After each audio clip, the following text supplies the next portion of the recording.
Baik, izin Pak Ketua, kemudian gimana penjelasannya terkait kemudian kenapa TGB layak menjadi cawapres di Pilpres 2024 begitu? Baik, setidaknya ada 3 hal yang menurut saya kenapa TGB itu layak untuk dijadikan cawapres potensial. Kalau kita lihat dari yang pertama, pengalaman elektoral, TGB di usia 32 tahun beliau sudah menjadi anggota DPR RI atau legislatif. Kemudian di usia yang ke-36 beliau sudah menjadi gubernur 2 periode atau eksekutif. Jadi secara pengalaman elektoral di pemerintahan beliau sudah layak dan mapan untuk dijadikan cawapres.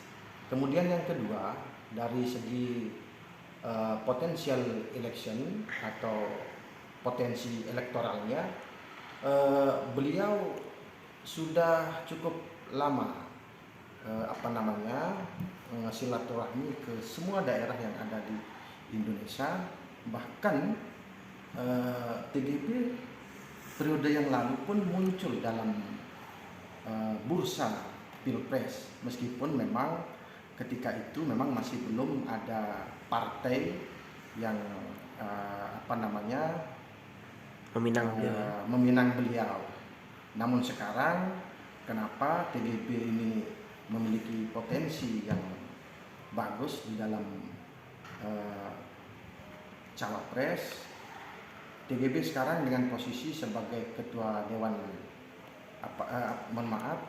ketua harian nasional Partai Perindo, setidaknya pergerakan masif dari seluruh mesin Partai Perindo di seluruh Indonesia sudah mulai digaungkan, sehingga baik itu mesin partai, kemudian yang lebih utama lagi bahwa Perindo merupakan partai yang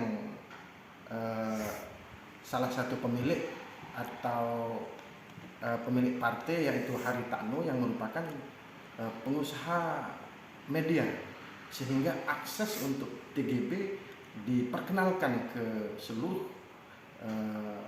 daerah itu sangat ada, sangat terbuka. Kemudian saya yakin bahwa potensial elektoralnya akan terus meningkat dari waktu ke waktu. Itu yang kedua. Kemudian yang ketiga, kalau kita melihat ideologi dari Bung Karno, bahwasanya dalam buku Bung Karno, di bawah bendera revolusi, di sana sudah tertulis bahwa salah satu ruh pergerakan, ruh perjuangan, yaitu nasionalisme, kemudian Islamisme, dan Marxisme. Memang karena Marxisme itu sudah tidak diperbolehkan atau dilarang oleh Undang-Undang Dasar, sehingga nasionalisme dan Islamisme adalah ruh atau gerakan perjuangan.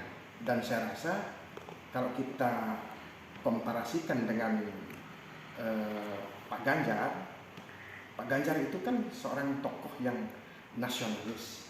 Nah, kalau kita sandingkan dengan TGB, ya sepertinya lebih cocok karena perpaduan antara tokoh nasionalis dan Islamisme, atau dalam bahasa keseharian kita sering menyebutkan Islamisme itu ya religius. Jadi pasangan yang nasionalis dari Pak Ganjar, kemudian religius dari TGB.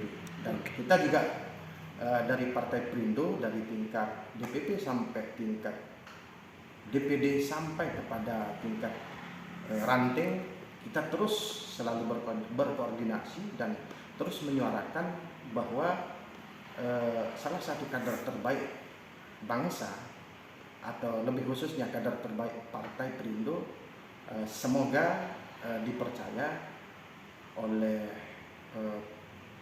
bangsa untuk menjadi wakil presiden. Insya Allah itu sedang kita terus lakukan konsolidasi dan memasifkan gerakan.